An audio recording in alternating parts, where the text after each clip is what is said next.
Bonjour à tous et bienvenue sur Reboot, je suis Servé Sébastien, hypnothérapeute.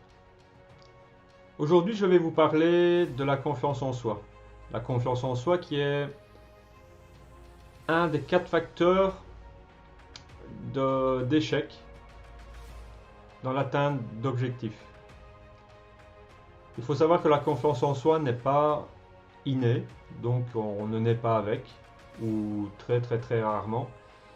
Elle va s'acquérir plutôt grâce à l'expérience, mais surtout à l'action.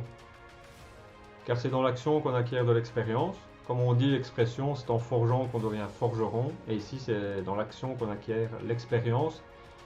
Et cette expérience va vous permettre, donc acquise dans le passé, va vous permettre de prendre plus de confiance en vous pour pouvoir atteindre de nouveaux objectifs. Soit des objectifs du même niveau que ceux que vous avez déjà réalisés, ou alors pouvoir aller beaucoup plus haut. Si au départ votre objectif était peut-être d'avoir 10 personnes, 10 clients, ben, après un certain temps, vous allez vous dire je suis vraiment sûr de moi maintenant, je sais comment il faut faire, j'ai les capacités, j'ai les connaissances, je vais viser beaucoup plus de clients. Dans un mois, je mets un objectif, dans un mois, je vais avoir 5 fois plus de clients, ensuite 10 fois plus. Et cette expérience accumulée va vous permettre justement de viser à chaque fois des niveaux beaucoup plus hauts. Avoir confiance en soi, c'est avoir confiance en ses compétences, en ses capacités, et se dire que tout ce qu'on entreprend ne peut que réussir. Mais même si la confiance en soi s'acquiert par l'action, elle ne va pas s'acquérir de n'importe quelle manière non plus. Donc il faut quand même que vos actions soient réfléchies et qu'il y ait aussi de la raison dans ces actions.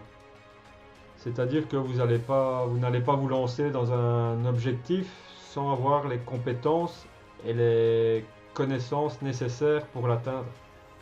Parce qu'à ce moment-là, ça va plutôt s'appeler de la témérité. Témérité, c'est oui, voilà, j'ai confiance en moi, mais je vais droit dans le mur quand même. Donc voilà la différence. La confiance en soi, la témérité. Confiance en soi, c'est une action réfléchie et raisonnable qui fait appel à la raison. Et de l'autre côté, la témérité, c'est je peux avoir confiance en moi, mais c'est pas pour ça que je vais atteindre mon but parce qu'il me manque des outils pour y parvenir. Comme je vous le disais tout au début, la confiance en soi n'est pas innée. Donc, et on a plutôt tendance à douter de nous, de douter de nos capacités, de nos connaissances. Je ne vais pas dire tous les jours, mais souvent. C'est comme par exemple, vous allez commencer un nouveau travail, vous ne connaissez pas encore toutes les ficelles de ce métier, donc vous allez rechercher quelqu'un pour vous assister, vous allez avancer à tâtons, alors que c'est pas la même chose quand vous avez toutes les connaissances et les capacités dans votre ancien métier ou dans un domaine de prédilection, où là vous allez avancer plus sereinement, sans stress, sans avoir peur d'échouer parce que vous savez que vous allez y arriver. Et ce qui crée aussi un manque de confiance en soi, c'est la peur de l'inconnu. Donc la peur de l'inconnu, c'est cette petite chose là qui fait qu'à chaque fois, vous restez à votre place, vous restez dans votre bulle. Et ce manque de confiance en soi, pour moi, personnellement, c'est la première chose à laquelle il faut s'attaquer, qu'il faut régler avant de se lancer que ce soit un objectif ou voilà, dans un changement de vie, tout ça, c'est une des choses, ce manque de confiance en soi, sur lequel il faut travailler d'abord. Que ce soit parler en public ou alors commencer à donner des cours, voilà, faire des conférences, pouvoir s'imposer dans un groupe, tout simplement, voilà, s'ouvrir aux autres. Donc il faut avoir une certaine confiance en soi avant de pouvoir se lancer dans quoi que ce soit. Et si vous voulez, je peux même vous donner quelques petits outils justement pour travailler votre confiance en vous. C'est par exemple, n'ayez pas peur de poser des actions, mais des actions inspirantes, donc des actions qui sont en phase avec vos valeurs, vos émotions, des actions qui vous parlent. Mais il faut aussi ne pas avoir peur de poser des actions imparfaites. Parce que de toute façon, la perfection n'existe pas. Et le fait de toujours vouloir atteindre la perfection va vous amener de la frustration. Et la frustration va vous faire rabaisser votre confiance en vous si vous en aviez déjà.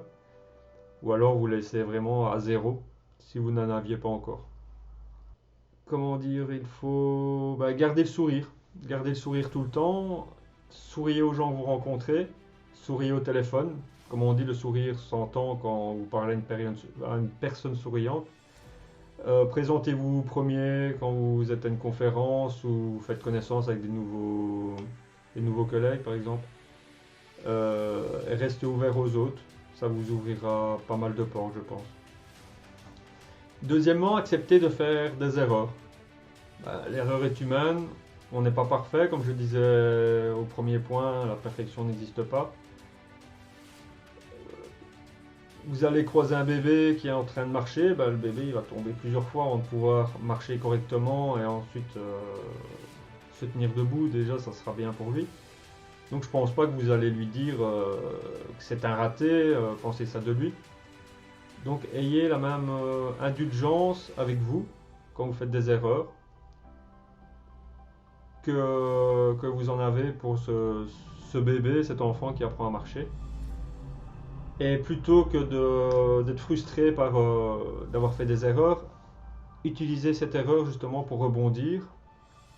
Apprenez pourquoi vous l'avez fait. Est-ce que vous aviez les connaissances, les compétences, vous avez peut-être fait une petite erreur inconsciemment, c'est tout, mais essayez d'apprendre de cette erreur pour pouvoir continuer à vous développer personnellement et gagner en confiance en vous.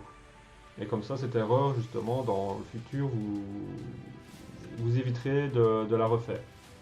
Acceptez également les... Il faut savoir accepter les compliments. Donc il ne faut jamais vous dévaloriser. Parce que la capacité d'accepter des compliments, c'est aussi une preuve de confiance en soi. Ça veut simplement dire qu'on est sûr de ses capacités. Euh, on sait pourquoi on y est arrivé, quoi. Donc voilà, donc ne refusez jamais un compliment, acceptez-le tout en restant humble, quoi. Le point suivant, c'est que chacun est responsable de ce qui lui arrive. Ici, je ne parle pas des cancers, de la perte d'un enfant, tout ça. Je parle simplement du fait que une fois que vous êtes en âge de prendre des décisions, personne ne vous force, par exemple, à ne pas travailler à l'école ou à bien travailler à l'école, à dépenser tout votre argent et puis de vous retrouver voilà, dans la dèche, si je peux dire. Euh, voilà, donc vous êtes seul responsable de vos actes.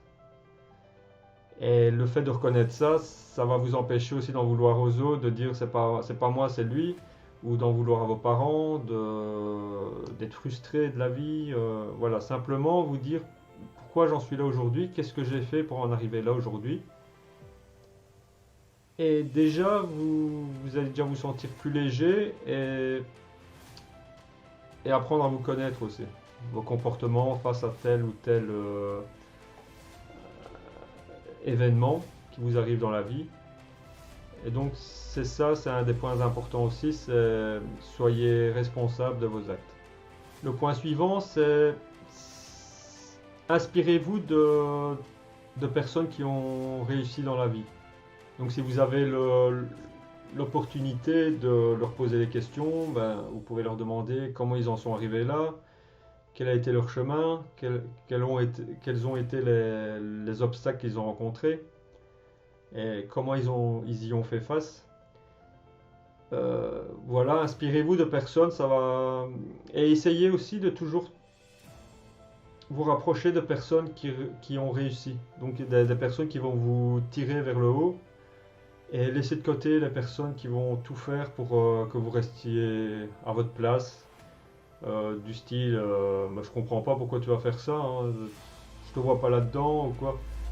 Écou- Écoutez-vous et ça vous permettra aussi de voilà, vivre de nouvelles expériences et d'acquérir justement une confiance en vous. Et n'écoutez surtout pas ceux qui vous tirent vers le bas, mais rapprochez-vous de ceux qui peuvent vous tirer vers le haut. Et dernièrement, c'est... Non, pas dernièrement, il y a encore 2 points. Continuez à investir en vous, c'est-à-dire continuer des formations, continuer à acquérir de nouvelles connaissances qui vont vous aider dans vos projets ou simplement vous aider dans la vie de tous les jours à vous développer personnellement. Et le dernier point, c'est un des points importants aussi, prenez du temps pour vous, faites-vous plaisir. Si pour vous se détendre, par exemple, c'est passer un moment avec les enfants, en famille, faire du sport, faire des activités de relaxation, faites-le, mais essayez de prendre un jour ou deux, enfin, pas un jour ou deux, au moins quelques heures par semaine pour vous, même si c'est une demi-heure, mais isolez-vous ou quoi, mais calmez votre mental. Et le fait de calmer votre mental aussi va vous permettre de remettre toutes les idées à la bonne place et de trouver des solutions plus facilement. Parce qu'il faut savoir aussi que le mental, ça vous bouffe pas mal d'énergie pendant la journée. Et le fait de le calmer va vous permettre à cette énergie de vous recharger aussi, les batteries, votre corps, votre système immunitaire. Donc prenez du temps pour vous. Par exemple, vous avez aussi vous avez la relaxation, vous avez le tai chi, vous avez la sophrologie aussi qui sont super bien pour calmer votre mental. En plus de ça, maintenant avec YouTube, vous avez des vidéos gratuites, vous avez des musiques relaxantes, donc allez-y, foncez, il ne faut surtout pas vous retenir de vous faire du bien. Et ben cette vidéo pour moi elle est terminée, j'espère que vous avez appris quelque chose et j'espère aussi vous revoir dans mes prochaines vidéos qui vont toujours être centrées sur le développement personnel, qui vont vous permettre aussi d'évoluer. Peut-être d'utiliser des techniques que vous ne connaissiez pas ou que vous connaissiez mais que vous n'avez jamais mis en pratique. Donc voilà mon but ici en créant cette page, ça va être de vous accompagner, je vais dire d'une certaine façon, et vous permettre aussi de créer des déblocages et de vous permettre d'avancer. Je vous remercie encore une fois d'avoir visionné cette vidéo jusqu'au bout. Si vous avez des questions, vous pouvez m'envoyer des messages sur mon adresse email rebooting@outlook.be ou alors au numéro de téléphone qui sera affiché à la fin de cette vidéo. Je vous remercie et à la prochaine.